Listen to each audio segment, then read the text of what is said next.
Things are constantly changing in the pro wrestling world, and today we got some big news that could really do some big things for both parties involved. With that being said, go ahead and sit back, relax, and enjoy today's video.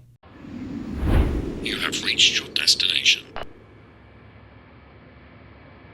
Hey guys, my name is Tony from Destination Pro Wrestling, and today we're going to talk about Ryback heading to All Elite Wrestling. Now, if you guys didn't know, Ryback was at one point in time a main event player in the WWE, and today he's on the sidelines. Now, it's not a big deal that he's on the sidelines because we know Ryback has done pretty well for himself with his podcast, indie shows, things like that. He definitely was on his feet after his WWE departure, but today's news actually gets me really excited, and I'm more excited actually for Ryback than AEW because I do firmly believe AEW is going to have a heavyweight champion with this addition to the roster. But for me, what really excites me is I believe in Ryback. I believe in his potential. And I think he could be the kind of guy that you need to show complete and utter dominance on your wrestling promotion. And we haven't seen him on Impact or ROH, which we'll kind of talk about in just a little bit. So just a little bit of a background for you guys to know. Ryback was a main event player in the WWE, and then he got relegated. And this is something that's been a huge issue with WWE because WWE has loads of talent, and this was a situation where I would say Ryback participated at the wrong place and wrong time. In fact, I think 10 years prior, Ryback probably would have been the WWE champion. Now, Ryback pretty much found himself in a mess between John Cena and CM Punk and Brad Maddox, and ever since that, things really went downhill. In fact, we even talk about this in the What Went Wrong Ryback videos. So, with that being said, if you guys didn't know, I'm going to throw a little clip up on the screen. This is from the Tony Pizza Guy YouTube channel, What Went Wrong with Ryback. Ryback was given the opportunity to feud with CM Punk for the prestigious WWE Championship belt, and therefore became involved in a storyline that involved Vince McMahon, Jim Ross, and John Cena. Eventually, John Cena removes himself from the opportunity for the belt, which would then allow Ryback to solely compete against CM Punk at Hell in a Cell in a Hell in a Cell match. There were many times in this match that Ryback neared a victory, but thanks to a low blow and fast count by the referee Brad Maddox, Ryback was screwed out of his biggest match of all time. And this is when the momentum had completely shifted. WWE's creative decision to not put the title on Ryback left many fans curious as to why he was pushed massively to begin with, only for them to decide that he's just not championship material. Now, I have to be honest with you guys, it's really a shame that things just did not work out with Ryback in the WWE. I mean, he got to experience the main event scene, and then for some reason he got relegated to tag teams, and it just didn't make sense. And I feel like WWE was at a point where they had some major potential with this guy, but they just simply didn't know how to handle him. And that is the reason why this move to AEW can be a very big deal. Now, usually in situations like this, you have to see how the stars align. So the reason why this is actually a big deal is because Ryback was very vocal about his experience in WWE, and everything All Elite Wrestling has been preaching about ever since the formation of this new promotion is how it's going to bring quality and fairness to its competitors. And not only that, but the health care, the equal pay. I mean, these are things that Ryback really is genuine about, and I think he really cares about people being taken care of.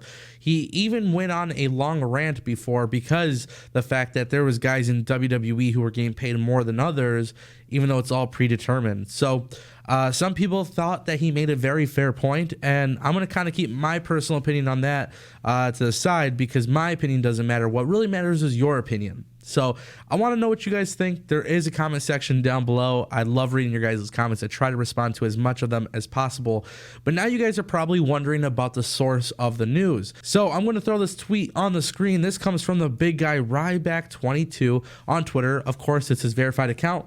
Somebody asked him, "Hey Ryback, what are the chances we end up seeing you in AEW wrestling?" And Ryback says, I'm extremely happy for all involved and have known Cody Rhodes for a long time. I have 2 more stem cell procedures and a shoulder scope to get me where I need to be in January. Then we'll evaluate everything wrestling-wise. I can't be anything less than my best if I return. This is huge because Ryback is a superstar who knows quality, and I think definitely there is some interest from him going to AEW. And I think everything that AEW represents as a company thus far is something that Ryback can align with very quickly.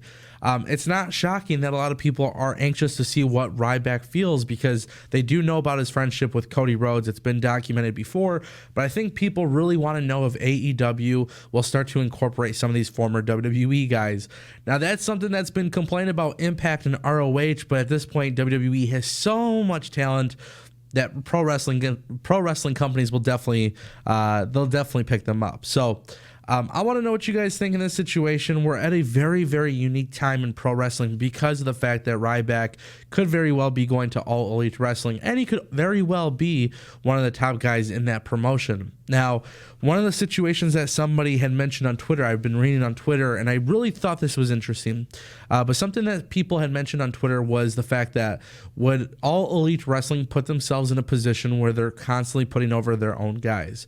So guys like Cody Rhodes, guys like Hangman Page, Young Bucks, Kenny Omega is a possibility. Are these guys that are going to be pushed down our throats?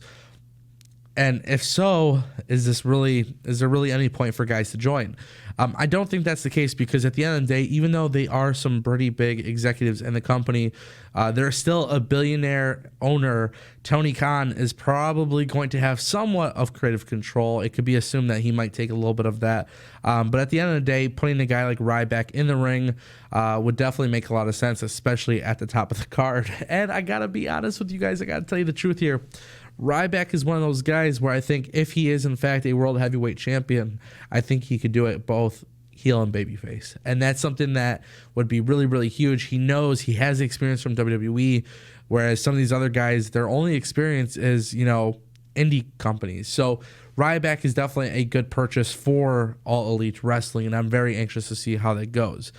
With that being said, my personal thoughts, I want to see Ryback on TV. When Ryback left WWE, I thought he would have been a perfect fit for New Japan Pro Wrestling or Impact Wrestling.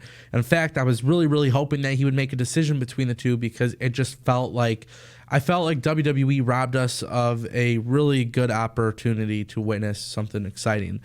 We saw Ryback do some incredible things in the ring, the shell shock. I mean, guys, this is something that I just feel like I predicted the entire time that Ryback was going to be the big guy, and I just did not see that happen. So for me, I feel like he definitely fits All Elite Wrestling.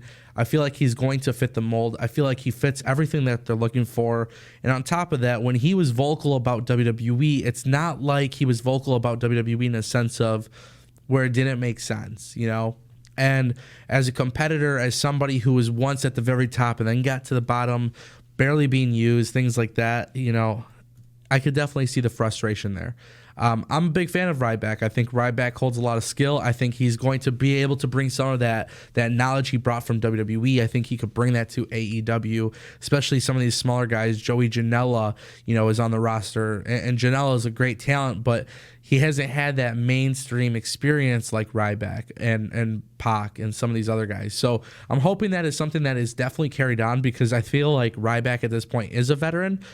He did some stuff in the indie scene, but he also has a really cool podcast. So I'd really hope that you guys watch that too and just kind of get an idea of who he is as a person, because I feel like once Ryback had that rant, I feel like a lot of people took that and was like, okay, that's it. Like, we don't like this guy anymore. But you got to listen to this podcast.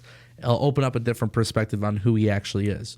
And with that being said, guys, I want to know what you guys think. This is Destination Pro Wrestling. We're going to bring you guys daily pro wrestling news. We're going to bring you guys daily pro wrestling gaming. And what's really cool about Destination Pro Wrestling, we've been filling up the content just to kind of form some sort of consistency, to let you guys know this is a real deal, this is a real brand. We're really going to build some things. I'm just waiting for my Destination Pro Wrestling coffee cup, and that way I'll have some merchandise to plug. But I am waiting on the merchandise. I do want to hook up some subscribers for free, so definitely show some love in the comment section if you guys want some merch, because I want to hook you up.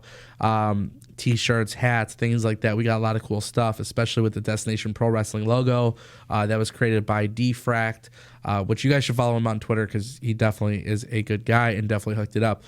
With that being said, social media links will be in the description, and we're going to kind of have like a new format to the channel. So this is a message for any of you who enjoys making pro wrestling videos, whether it's WWE 2K, Fire Pro, maybe it's wrestling news, maybe you have some content in your mind that is something unlike what we've seen on the channel. I'm open to all ideas, and I am looking at hiring more creators for Destination Pro Wrestling. So if you guys are looking at making videos for the channel and you want to get paid for being a creator here on YouTube, all you got to do is let me know. There's going to be a little thing in the description. Make sure you guys send me an email with some of your work, and that's pretty much it, guys. My name is Tony from Destination Pro Wrestling.